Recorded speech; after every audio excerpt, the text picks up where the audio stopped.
Today is March the 4th, Wednesday, and I put another coat of Drylok on the cement pond yesterday.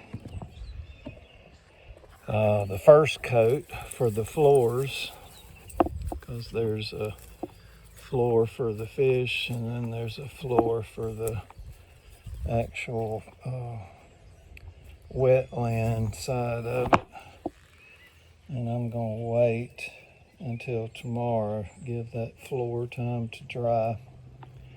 But as you can see, oak leaves has blown in that overnight, and that's the spillway there, and then that section over there is going to be where the river rock, the gravel, and then on top, about a foot on top, will be flowers that love water, and they will help filter the water for the fish.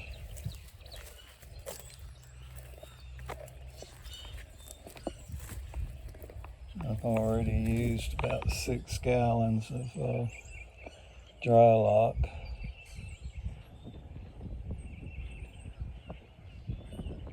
That's the wetland side.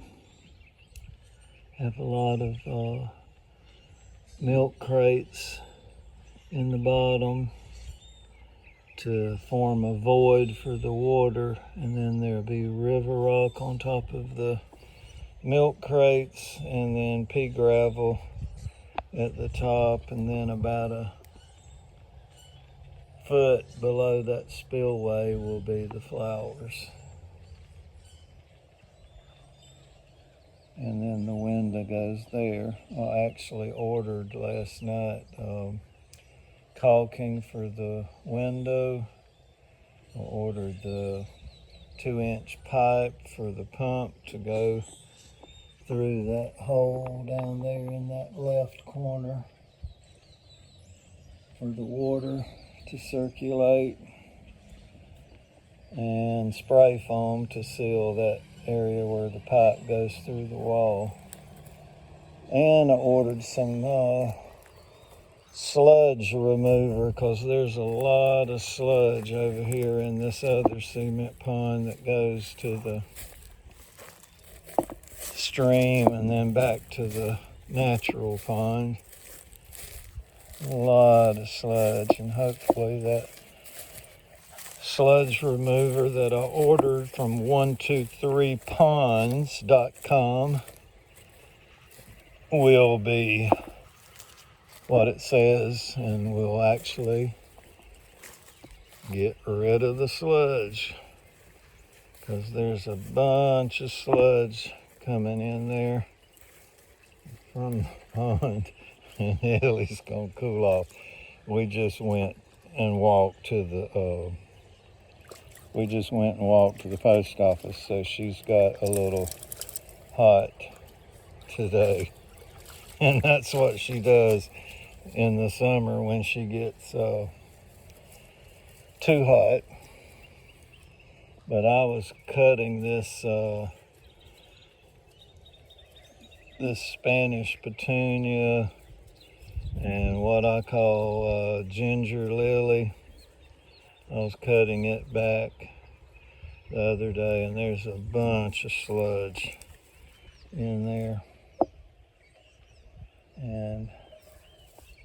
But the water that's going out of there is fairly clear, because the sludge stays in that part for the most part. I got a bunch of honeysuckle that's coming up on this area there, and my lilies are coming back out after the winter. They're slowly coming back up. I got some bulrush there that's coming back out.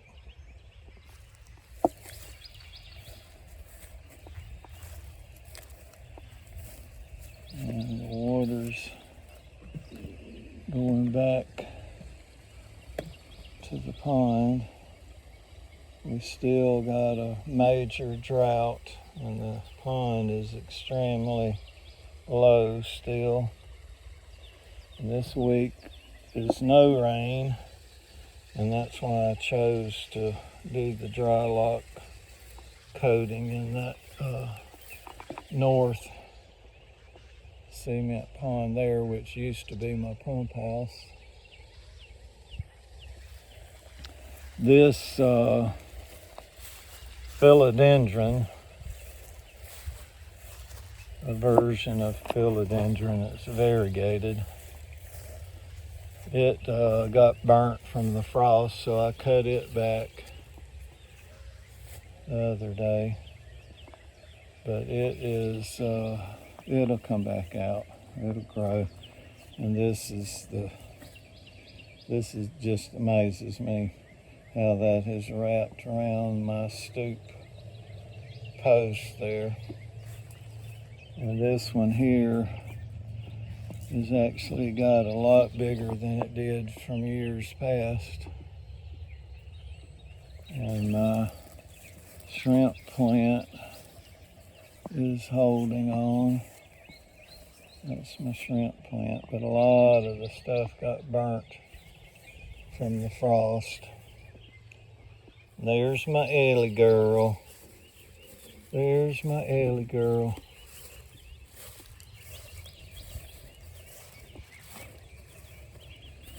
And I've got a bunch of stuff coming up in here that I do not like, and I'm gonna have to cut it back. I even got an oak tree that's come up over there that I need to cut back because I don't want no oak tree growing near the house.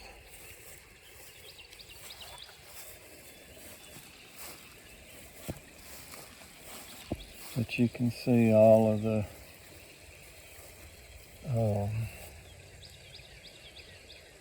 begonia has been burnt from the frost, but it'll come back. I've got some more of that ginger lily that I cut back right there. It's coming back out, as you can see. That grew really big, taller than me, and I had to cut it back because it had went over that liner and actually was causing it to spill, and I was losing water. And I don't want to lose water, especially in a drought. But I'm making this little update video. And then I gotta rake up some pine cones because we got pine cones that's blown all over the place. But you can see I got a lot of water, needed a lot of water replenished. And I had to completely cut off that waterfall because there's no water over there. And we've got 2 waterfalls going now. That's the first one I built. And that is the 3rd one that I built. Anyway, it's a beautiful week this week, sunny. I think they said it was going to be close to 80 degrees today. But that is an update, and I hope everybody's doing well.